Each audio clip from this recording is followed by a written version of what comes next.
president is facing criticism for spreading what many are saying is misinformation about the coronavirus again. Facebook and Twitter removed videos on his pages falsely claiming that most children are essentially immune from the virus. In fact, the American Academy of Pediatrics says that more than 338,000 kids have been infected since the beginning of the pandemic. The Trump campaign slammed the social media companies, calling the move flagrant bias.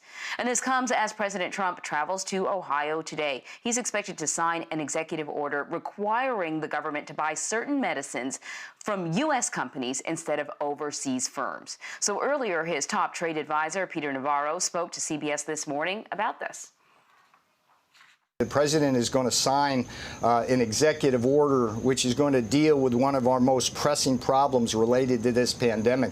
If we've learned anything in this pandemic, is that we are dangerously dependent for our pharmaceuticals, medical supplies, and equipment on the rest of the world, and particularly with pharmaceuticals, the key starting materials, the active pharmaceutical ingredients, and the finished dosage forms which come to us. What this executive order does, it's a beautiful thing. It's pure Trump. It's Buy American for our government agencies like the Department of Defense, HHS, and Veterans Affairs. It sweeps away some of the regulatory barriers to traditional manufacturing of pharmaceuticals on our shores here, and innovation so we can keep drugs prices down. It basically pushes advanced and continuous manufacturing technology. So this is a beautiful package. The president is going to sign it today, but I would say to the people of America, it's so important as we fight this pandemic and possibly future problems that we bring our supply chains home, not just for pharmaceuticals, but for all of the critical things we need to make this a great country. All right, let us bring in Weijia Jiang, standing by at the White House to talk about all of this. And let's start with the president's assertion that, children are sort of essentially immune. He posted a video on some social media platforms. For the first time, Facebook actually removed one of his posts. We've seen that before with Twitter, but not with Facebook. It seems like Mark Zuckerberg has taken a little bit of a different approach with the president. So let's dig into this. What did the president say? Why did it rise to the level where it's violating these social media platforms' guidelines? And what are we hearing from the White House? So these platforms are taking extra measures during this pandemic to make sure that the information that is being broadly shared by people all over the world is accurate, because precision is so important when you're talking about people's health.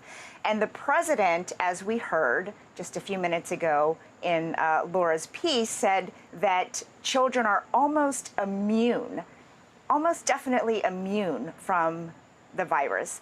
Now, the campaign and his advisors, including Kellyanne Conway, who I just talked with a few minutes ago here at the White House, are saying, well, the president meant something else. He meant that all the data shows that kids do much better handling the virus, that, there are very few hospitalizations and fatalities compared to older people, and that they seem to fare better. That's fine. That's great news, actually, for parents of children who catch the virus, because they can bounce back a lot faster than adults. That is very, very different from saying they are immune, because that means they can't catch the virus at all. And so if that's what you're hearing from the president of the United States, and you think, well, gee, there's no way my kid has the virus because they're immune, then they might not take measures at home and in the community to prevent transmission. And we know from other studies, including a massive one in South Korea,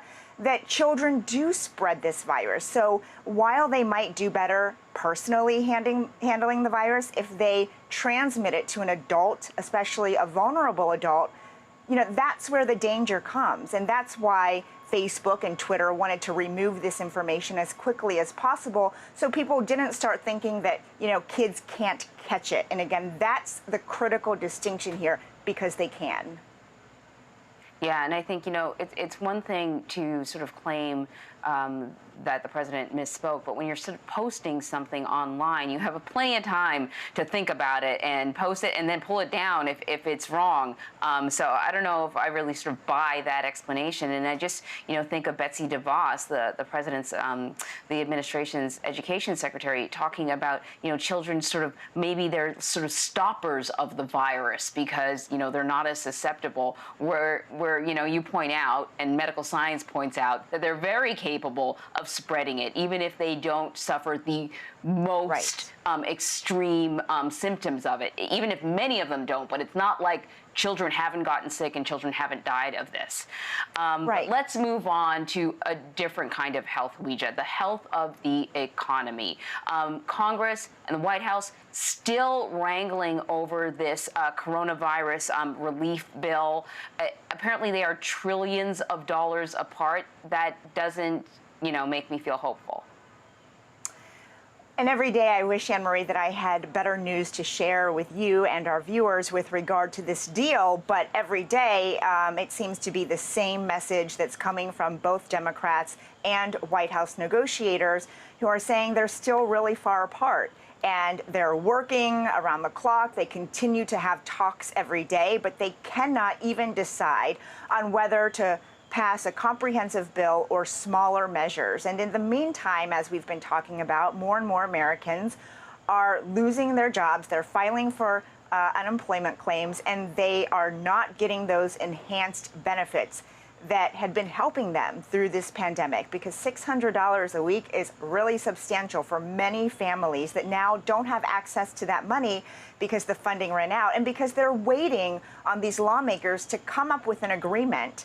And what's frustrating, Anne-Marie, is that it's not just about the unemployment benefits that they're trying to talk about. This, they have priorities. Both sides have a lot of different things that they want. So that $600 figure is being held up as they try to hash out this deal. And so far, there doesn't seem to be, more progress. And the president is now saying that he is strongly considering executive action.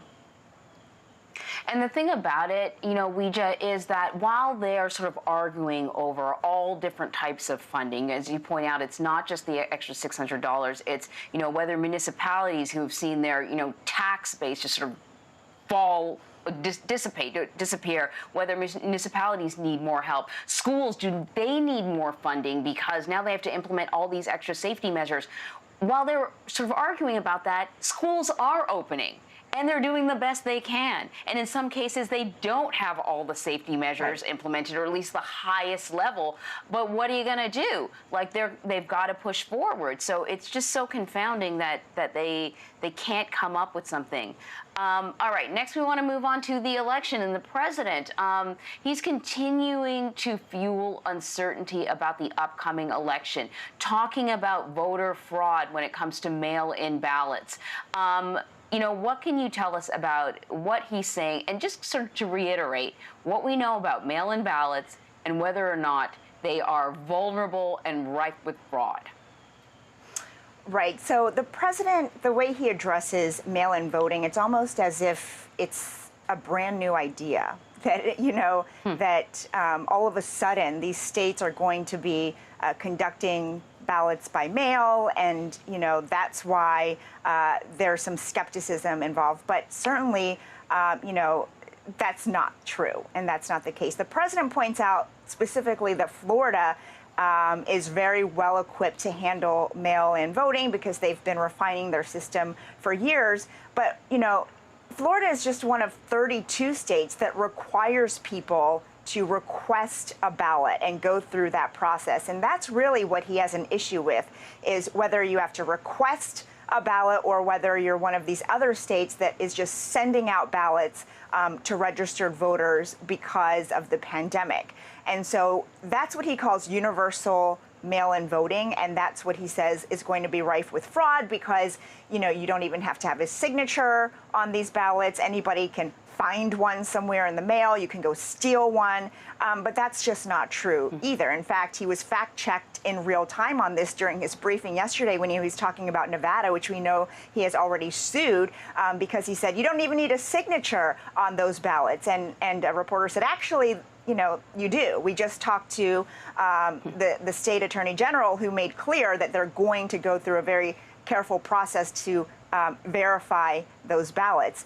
And so the president has yet to provide any real evidence about this fraud, but he does raise an important issue that this is unprecedented.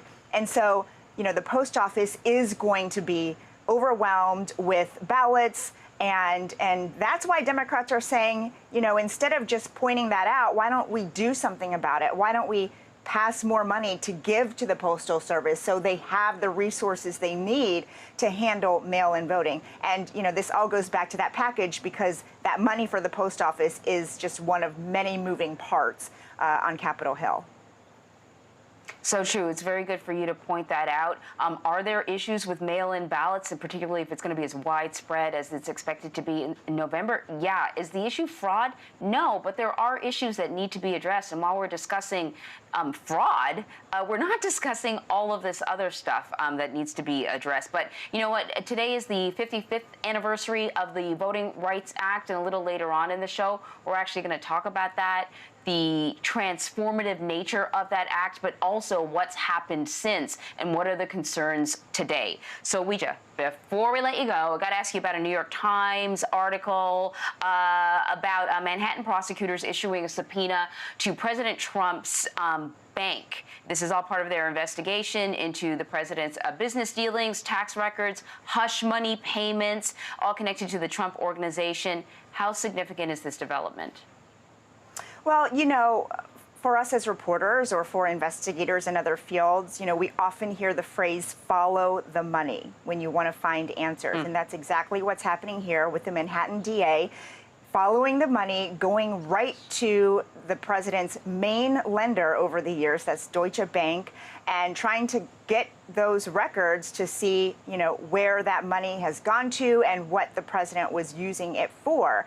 And so this is significant because it shows just how widespread this investigation might be, because originally, you know, there was an assumption that it was narrowly focused on potential hush money payments to Stormy Daniels, a name that I haven't said in a while, but she, you know, was the actress who is alleging that the president paid her off to stay quiet about their alleged affairs. So initially we thought that that's what, you know, the DA was looking at, but this suggests that it's much broader. And you know, in a court filing this week, they actually said that that's why these subpoenas are valid, because there is evidence of, you know, of wrongdoing and criminal conduct at the Trump Organization, and that's why they need records to look into it.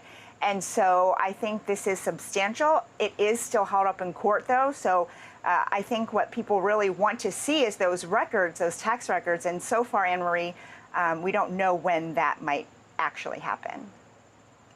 All right, Weijia, we always hit you with sort of all manner of topics, and you're always so great. Thank you so much. Thanks, Anne-Marie.